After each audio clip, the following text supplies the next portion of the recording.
create the woman. God did. Right. So when we go back to creation and we go back to your creator, what does your creator say about you? Your creator says that who can find a virtuous woman, for her price is far above ruby. Yeah. Now, what God is saying is that you are rare. But I can only compare you with the rarest ruby. When I searched for the rarest ruby, I found that it was the Indian Burma ruby. Now, the Indian Burma ruby is 47.69 carat.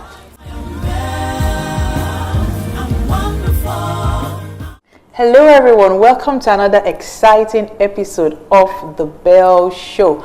The Belle Show is the show for the everyday lady and the man who loves her. And right here at this season, we've been talking about relationships, different types of relationships. And for the past few weeks, we've been looking at the relationship with yourself, which is like the foundation, the basis for every kind of relationship. You know, a lot of people try to cover up things. You know, you get the designer shoe, the designer bag, you know, you wear the hair, you know, the Brazilian hair, all of those things just to cover up. You know, have you ever come across some people that they're not comfortable in their own skin? They can't do without makeup. You know, we ladies, you know, every time, in fact, some people, you think that when they wake up, their face is like that because they just feel that I'm not complete, I'm not whole, you know, until I put all of these things on, until I, you know, paint my face and do all of that. But it's because something is missing somewhere. And we have been looking at how to develop a healthy self-esteem with yourself, because it has to start with you. And one more time today, I'm so excited, I'm delighted that we have back in the studio our guest, you know, is delectable, is intelligent, has been, you know, telling us a lot of things that are deep, that, you know, I'm sitting down here and I've been thinking, really? And, you know, even my crew, they keep telling me that, wow, we're taking notes, we can't wait to get out to start putting things, you know, putting things in order in our life. And I'm sure that you, once again, as you tune in today, you will be immensely blessed. I don't want you to go anywhere. I want you to give your girlfriends a call, you know, call somebody you love, tell them to tune in right now, because something awesome, something great is about to happen. We're going to take a breather, and when I come back, I'll be introducing one more time my guest to you on this show. Don't go anywhere. Hi there, welcome to another exciting episode of The Belle Show.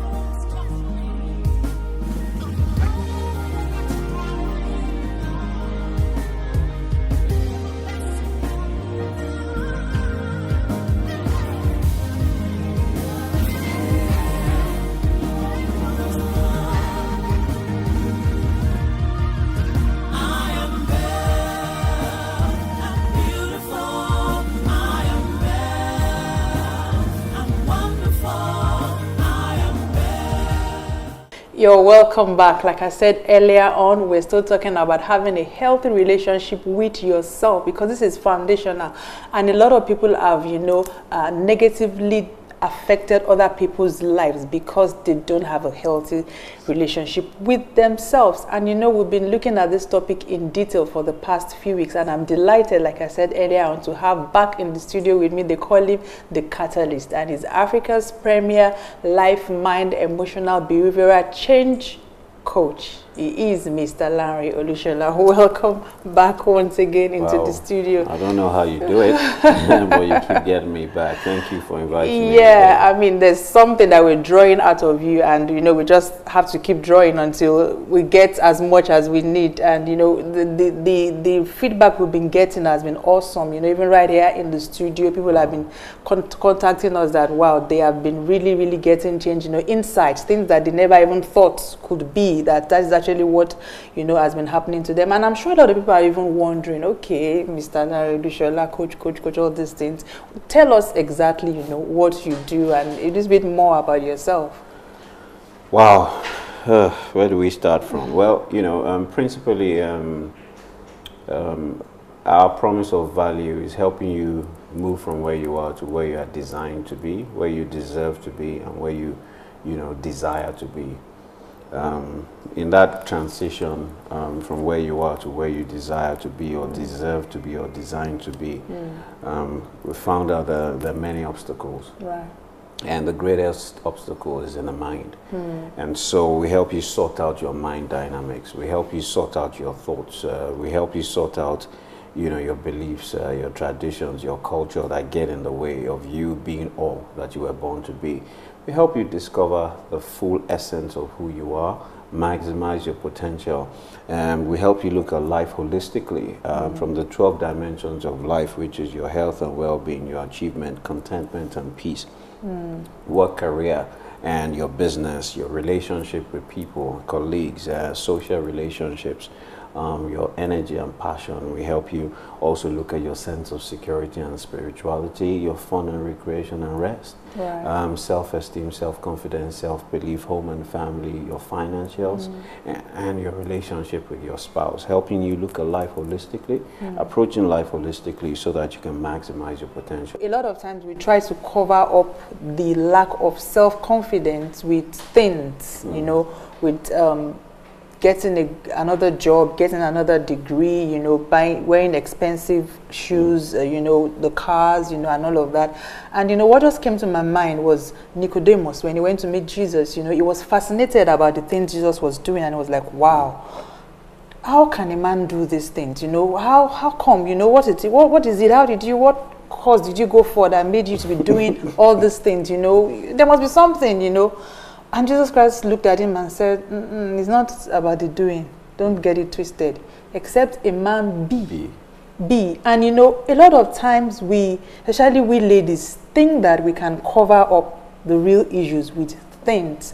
We go to the salon, we make our hair, we just feel, oh, I just need to change this hairstyle. Oh no, I need to buy, this is the bag that is in vogue, this is the latest, shoe, designer shoe just came in, this, makeup, and there's just, at times I just think that there's so much stress that we go through just in the name of, but most of the time, some of the time, in some instances, you are covering something up.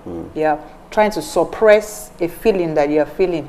But it's important for you to, because I was discussing with someone some time ago, and she was just like, oh, she's been a housewife for quite a long time. The kids are now grown up, and she said she just sat down one morning and just looked at herself that I don't even know who I am anymore.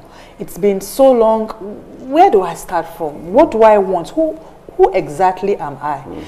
So it's like shares, and part of the things we do actually at the Belle Initiative is to help the everyday lady who has been encumbered with a lot of things to rediscover herself, to find herself back, because it's very easy for ladies, for a lot of us, you are the wife, you are the mother, you are this, you are that, and you're just lost in all of that, and you don't even know who you are. And so she was like, she just said, I need to find myself back. And she had to set a goal for herself to start to rediscover herself, because without actually, knowing who you are, I believe this journey of having a healthy self-esteem is really, really going to be difficult. How do I forget about having, doing, and actually be? It was Francis Bacon that says that it's a sad fate for a man to die, too well known by everyone else, but still unknown to himself. Wow. Boethius says that in all other living creatures, the ignorance of themselves is nature, but in man, it's a vice. They asked one of the greatest philosophers of our time, Socrates, what the three most important things in life are. He said, 1, know thyself. 2, know thyself. 3, know thyself. And they asked him why the same answer 3 times. He thought hard and deep and said to people that if you do not know yourself, you cannot become yourself. And if you do not become yourself, you can't be successful in any sphere of endeavor. Likewise, Jesus Christ sat with his disciples and decided to teach them this fundamental principle by asking one question: who do men say that I am? And they said that in church, they say you are the HOD choir. They say that, in the social setting, you are the Baba Adini of enjoyment. They say that in your place of work, you are the, deputy managing director, That's what the world says about you. But Jesus asked them, who do you say that I am? And they started to tell them what they thought that he was. But, Peter searched deep within and went to the root of the only one that can answer that question. that can help you identify your being, the essence of your existence. And Peter said that you are the Christ, the Son of the living God. And it says flesh and blood has not revealed that unto you. Now, if you want to be, you've got to go back to your manufacturer.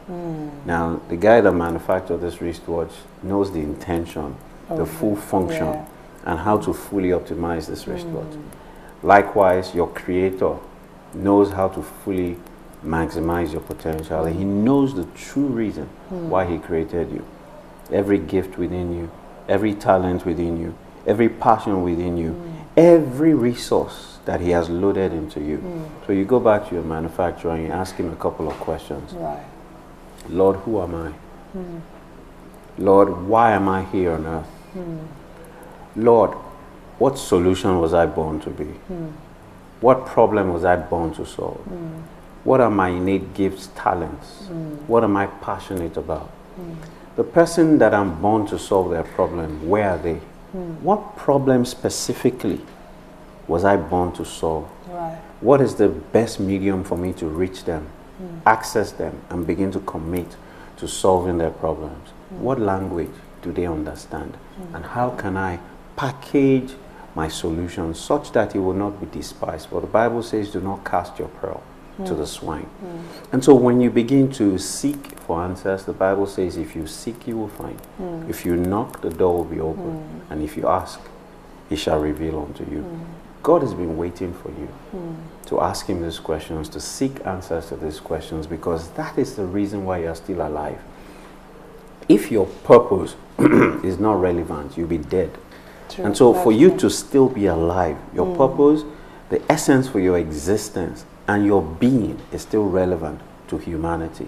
I think, it is full responsibility for us to have answers to this, because during our transition, when we transit from this world to the world beyond, what is God going to say to you? Is he going to meet you and say, welcome, my good and faithful servant, enter into the joy of the Lord your God? Or is he going to chastise you? Now remember the parable of the 5 talents, the 2 talents, and the 1 talent. And the master came and sought for what the one with the 5 talent had done with it. And he gave him more. He blessed him for that. Because the one with the 5 talent had developed it, had turned it into immense value, right? And created phenomenal products and services out of it to service the needs of humanity. The one with the 2 talents likewise. But the one with the 1 talent, he said he buried it. And it's quite instructive, because the master did not ask him for the talent. He asked him, where's my money? Right. So, and look, God requires that in us being, right, we need to create value to humanity. Right. And that value should be appreciated, should also be valued. Now, the master asked him, where is my money? And he couldn't answer him. And the Bible says that the master says, I will send you into a place of weeping and gnashing of teeth. Where is that? It means that on this side of heaven, you would experience gnashing of teeth and pain. On the other side, you cannot guarantee what would happen to you. Now, why don't you guarantee your life, fulfillment, happiness, accomplishment here by discovering your being and being on a daily basis, such that you can find a life of fulfillment, satisfaction, and happiness, and guarantee when you die that the master will welcome you and say, welcome, my good and faithful servant. So being is the reason why you are here. Wow. And being is about being spiritually. It's about being emotionally and being physically. Look, you need your body to be fully fit and conditioned to carry the intensity and the power of your soul, to carry the power of your spirit. You need to develop your spirit. You need to develop your soul. You need to develop your body. And you need to be developing holistically. When they were trying to describe Jesus when he was growing up, they say he grew in stature and wisdom with God and with man. You need to grow spirit, soul, body. And you need to do that on a daily basis. You need to do that regularly, because that in so doing you are being, and you are constantly being, because you can't just say I am now. I have I have been, if you know, for another want of English, but it's something that we need to constantly work on, because when we are, then I believe the doing and the having, all of those things will now be fruits, you know, of who we really are, because who we really are, we eventually speak out. People will see that, okay, this is who this person is, and not, even if, you know, I've had this instance of that, have you seen a poor man wearing a big agbada and really expensive shoes, and you still know that he's poor, and then you see a very, very rich man just wearing the short knicker, slippers, and you can tell that this guy is rich, because it's who they are. It's either you have it or you don't have it. So, you know, it's important for us to begin to seek, like you said, ask ourselves the questions, connect with our maker, because he's our manufacturer. He knows what he has put inside of us, and, you know, we need to understand that he has a purpose, like you rightly said, for placing us here. We need to discover that purpose, and we need to begin to work in it. And we also need to know that that purpose is strong, that purpose is authentic, and that purpose will eventually speak. I mean, it's awesome. Like I said, it's fantastic to, you know, be here and be having this discussion with you. I want us to just quickly go on another short break right now. Don't go anywhere. We'll be right back. Hi there, welcome to another exciting episode of the Belle Show.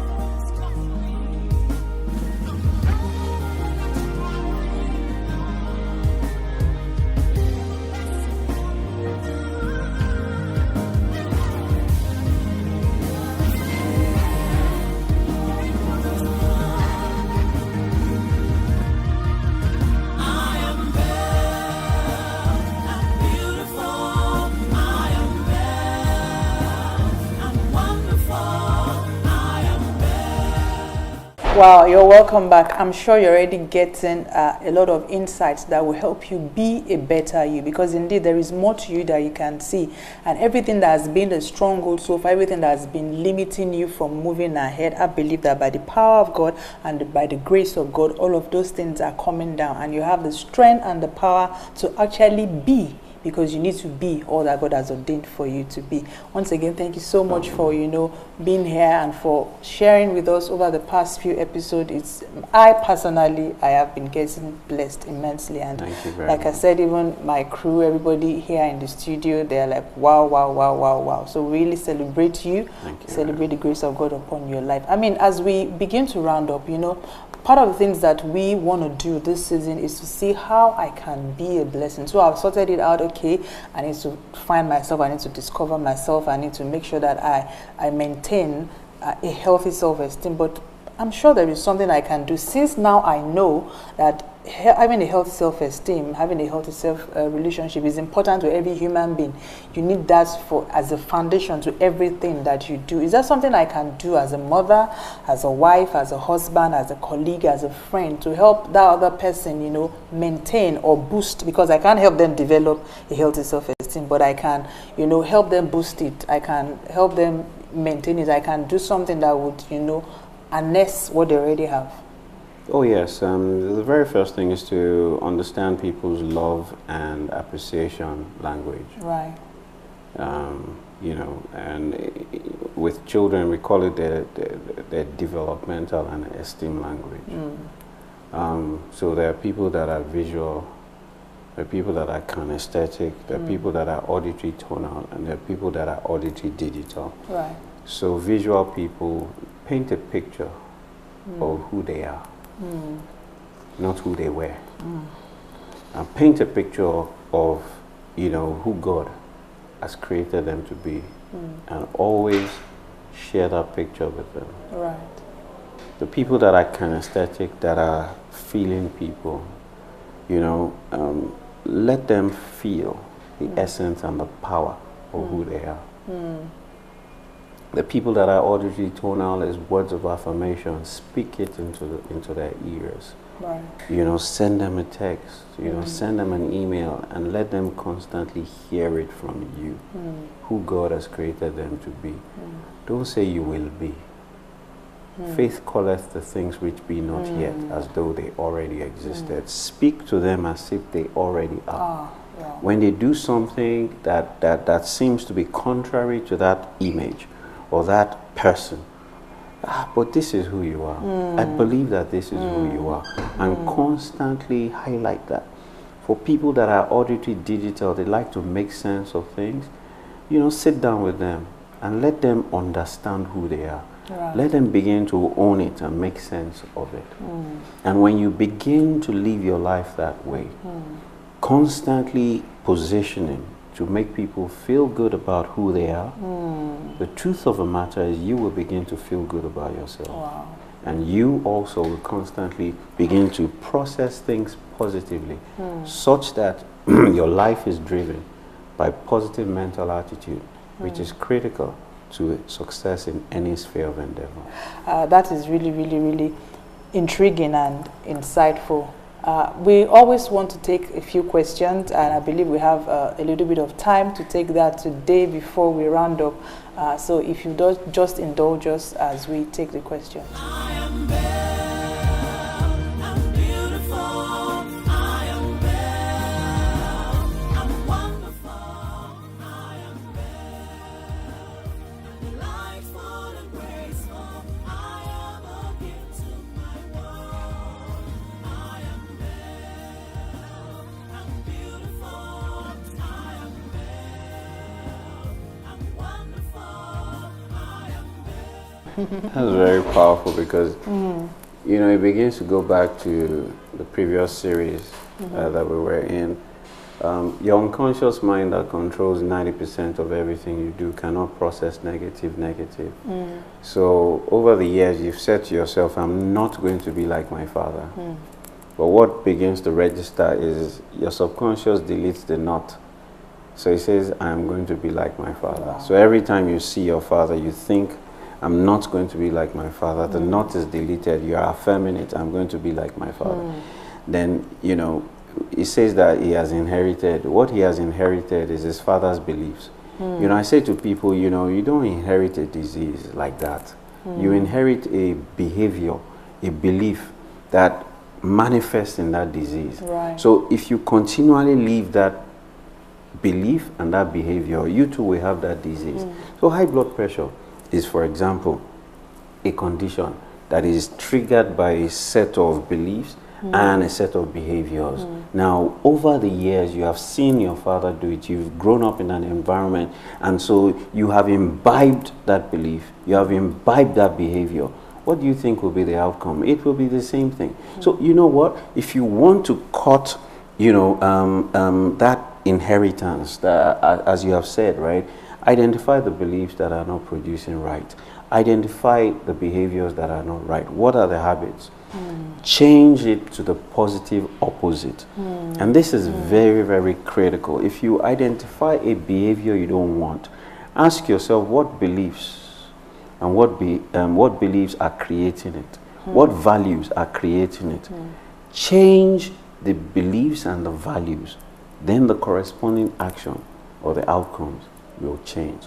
Always focus on what you want. If you had said to yourself, I want to be a responsible, loving, and respectful man when I grow up. I'm going to be a respectful, loving, and honorable man. You will become it. But you've said to yourself, I don't want to. Oh, you will be. And you will inherit a lot more that you don't even know that you are inheriting. Wow. So for you, right, the key is now that you have heard this, what you need to ask yourself, do I want to turn out like my dad? If not, begin to list his behaviors and his beliefs. The Bible says that out of the abundance of the heart, the mouth speaks. What are the things that he has said to you? What are his philosophies? What is his mindset? Begin to list it. And begin to ask yourself, what kind of behaviors and outcomes will this mindset create? Is that what I want? If not, ask yourself what the set of beliefs, mindsets, and values you need to create the outcomes that you want, and the manifestations in your life will change. Wow. Focus on what you want, Yes. not what you don't want. want, yeah. That's really interesting. You need to understand that you are the captain of your ship. You are the driver towards your destiny, and you are the master of your fate. Now, money answers to all things. Very, very important that you do not trust in money. You do not place your security in money. poor men are poor because of their mindsets and their relationship with money. I am